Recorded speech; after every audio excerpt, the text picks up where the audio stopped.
બાંગ્લાદેશ 1971 આપણે બનાવ્યું.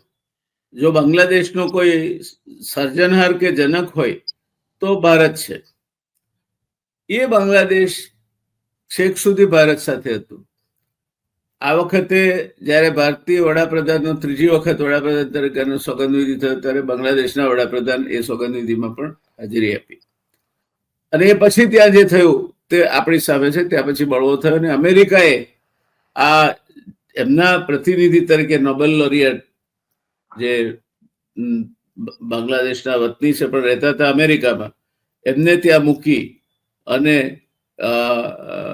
મોહમ્મદને અને એમને અત્યારે રાજ્ય સોંપ્યું છે અને ફેબ્રુઆરીમાં કે માર્ચમાં ચૂંટણીઓ કરાવવાની વાત ચાલે છે. દરમિયાનમાં વિન્સ્ટન આયલેન્ડ કરીને એક સ્ટ્રેટેજિક જગ્યા અમેરિકાને બાંગ્લાદેશે પોતાનો બેઝ સ્થાપવા માટે આપી છે. ત્યાં લોકોની અવર જવર બંધ કરી દીધી છે.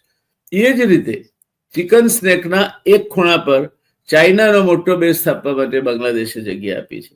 એટલે એક નહીં, આ બંને મહાસત્તાઓ તમારાથી હેન્ડશેકિંગ ડિસ્ટન્સે આવી ગઈ છે.